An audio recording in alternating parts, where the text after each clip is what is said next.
et ce peuple luthérien qui a vécu les transformations des dernières décennies n'est pas exactement le Gaulois réfractaire au changement.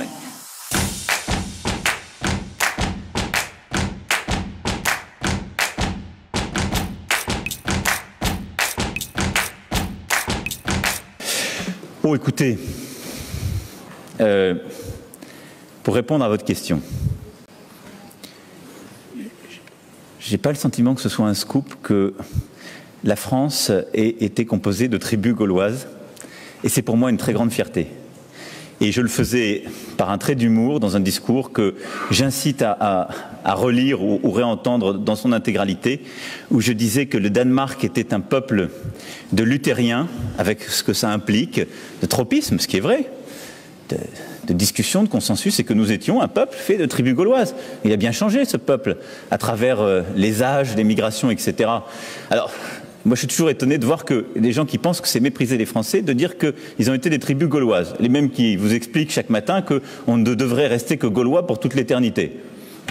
Donc il faut prendre un peu de distance avec les polémiques des réseaux sociaux, comme le disait le président. Et après, moi, j'aime la France et les Français, n'en déplaise. Et je l'aime dans toutes ses composantes, et je les aime, ces tribus gauloises. Et j'aime ce que nous sommes, dans sa variété, ses paradoxes, sinon je n'aurais pas fait ce que j'ai fait. Et ce n'est pas du mépris que de dire les choses et la vérité.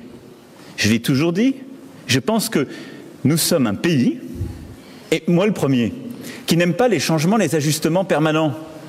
Mais on est un pays qui, dans les moments graves de l'histoire, sait se transformer en profondeur parce que le défi est plus grand que lui-même. C'est l'histoire de notre pays. Regardez les siècles écoulés. Nous ne sommes pas un pays dont la culture et le consensus, les ajustements pas à pas, comme le sont beaucoup d'autres. D'ailleurs, plus les pays baltes, les pays scandinaves, les pays d'ailleurs de tradition. Et c'est vrai qu'il y a un tropisme, je ne veux pas être ici trop long, mais il y a derrière quelque chose dans la psyché des peuples profonds, on pourra en discuter plus longuement si vous le souhaitez. Les peuples européens sont différents. Et donc, il y a chez nous, constamment à travers l'histoire, et c'est d'ailleurs comme ça que nous sommes vus par nos voisins. La France fascine toujours, mais vous allez voir, les autres ils disent, c'est un pays qui est très dur à réformer. C'est vrai. C'est un pays qui ne se réforme pas, je l'ai déjà dit, il se transforme.